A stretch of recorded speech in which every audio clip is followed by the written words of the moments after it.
So thanks for watching Talking 360, and this is going to be interesting because this is the first in a series of shows we're going to do, we being me and Jo Lena Johnson, who is an international trainer.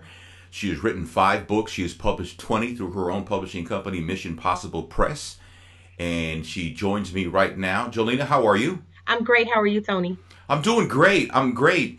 You and I have talked over a period of time, and I think you're phenomenal. I think you do some incredible things, and you have some incredible messages, and I'm so happy that we're doing this together because what we're doing is we're going to inspire you, and Jo Lena is going to prepare you to write your first book. If this is what you want to do, a lot of people have always wanted to write a book.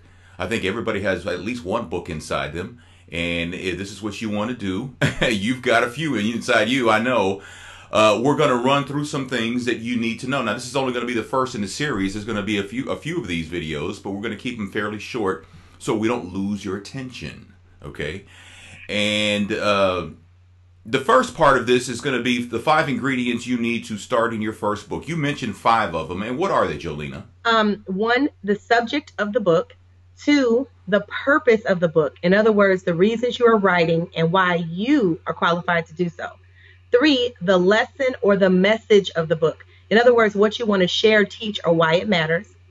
4, the target audience. Who are you actually speaking to, why they need it, and why they should care. And 5, realistic expectations and resources. In other words, what success would look like to you, your message, your reach, your expense, profit, and timeline. And I know I said a lot, and all of it's necessary. And so now you can ask me questions and maybe we can just go from there. Yeah, no, we'll go there. Like, because I'm kind of confused in a way, because to me, someone who is learning about the process of this, it seems like to me the subject, the purpose, and the lesson are very closely related. Am I right or am I wrong? Well, if you really want to know the truth, I'm going to tell you. I do want to know the truth. Okay, I think that everybody has at least one book inside of them because it's their truth. And the reason I say we have 3 is because it's their truth, the truth, and a story. Right. We basically make up a story about our life. And depending on what we're making up will depend on our experiences. Okay. Mm-hmm. And my truth may say, hey, I was abused as a wife. And so my story is how I survived and didn't lose my mind. Or maybe my truth is I'm a loving dad and I miss my daughter because she went to college. I don't know what to do, but I don't want to tell everybody, but I'm kind of mushy. Or maybe my truth is when I was young, I was abused by somebody in the household and my mother didn't do anything. So a lot of times the very thing that is probably the hardest thing for us, if we have a big heart or we're really creative or whatever it is, a lot of times that's the thing that we're really supposed to write about. That either shameful thing or that difficult thing or that thing that keeps us up in the middle of the night or that thing that causes us to be so angry or so hurt. That is our real story. Mm-hmm. And if people just heard that truth, the world could be healed and we could be so much better. I mean, this is what communication is about. But a lot of times we have to get to the surface story first in order to uncover the truth. And so that's why I say all these things are necessary. So if you say, you know what, in the middle of the night, I cried because I missed somebody that died. Mm-hmm. And I've been crying for the last 10 years or the last 15 years. And you just started talking about what you were feeling. Then you would say, what's the subject? My pain in the middle of the night. What's the purpose? To heal me and maybe help somebody else. What's the lesson? That we're not alone, even though we feel alone in the middle of the night. And if I reach out, somebody may help me. What's the target audience? Anybody else who might feel like me or anybody else who might not understand why I'm not available to them because I feel like part of my soul left when that person left. And realistic expectations. What do I want from this? Sometimes we just need to let the message out and let it go and it's over. I don't care. Once I get it out, I can move on. Sometimes it's to teach because we want to stand in front of others like us and say, hey, these are some things that you can do because this is what I did. Sometimes it's because we want to have a platform and we want to have something to sell to somebody. And sometimes it's because we just want to help somebody else. But here's one of the problems. If we don't have money, it's hard to publish a book. If we don't know our real motives, it's difficult to be successful because most of the time, those of us who are dying inside to tell our story, people misperceive our motives. I don't write books because I just want to. I write books because I feel the pain of other people and I want to get it out and I want to teach people differently. I didn't start writing books because I just wanted to write them. I was writing books because of the pain that I felt around other people. So when people start to look at the subject, the purpose, the lesson, the message, the target, then they can be successful. And that's kind of what I do, is help people to process, why am I doing this, first of all? And then once I'm clear about it, it can come out. And maybe I don't even have to write a book. But if I'm clear about it and I say, you know what, Tony, I saw you and I know you miss your daughter.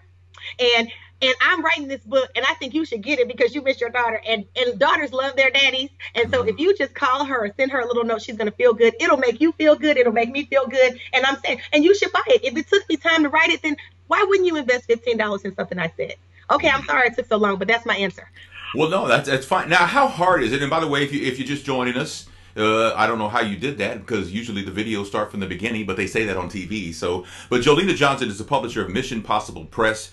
She's also a international trainer, and she travels around the globe, and she teaches people life. Communication skills, how to get along, how to solve life's problems.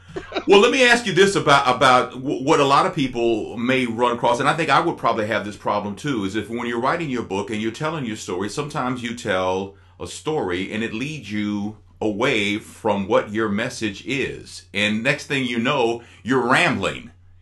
That's why you want to be clear and you want to say, what is the point? What is the point of this? And then that's why you want to be clear. That's why you need somebody like me just to kind of guide you and just say, okay, what is my point?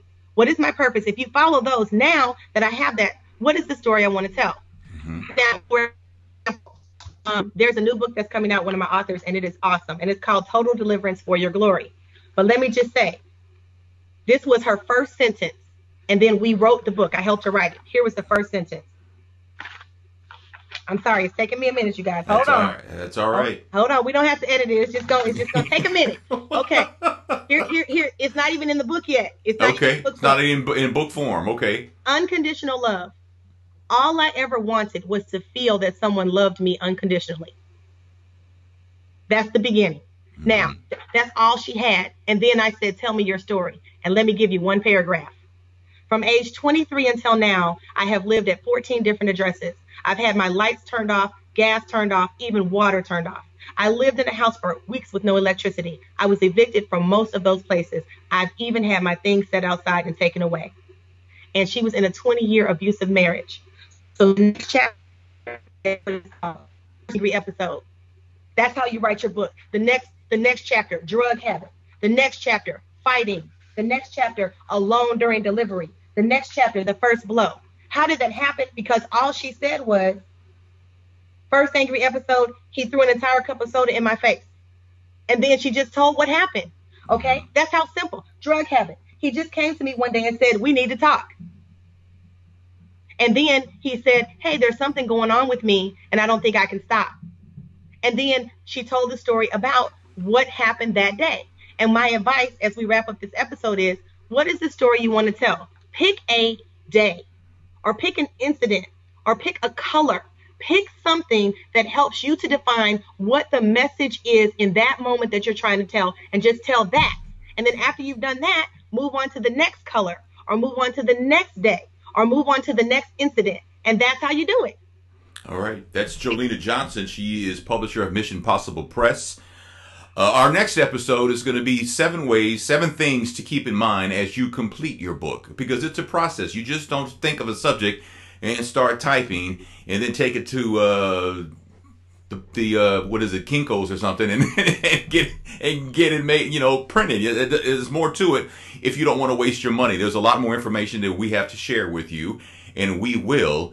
We're going to inspire and prepare you for this first book. You got one in you. We all know this. And again, next time, 7 things to keep in mind as you complete your book. That is Jo Lena Johnson. I am Tony Scott. Thank you so much for watching Talking 360.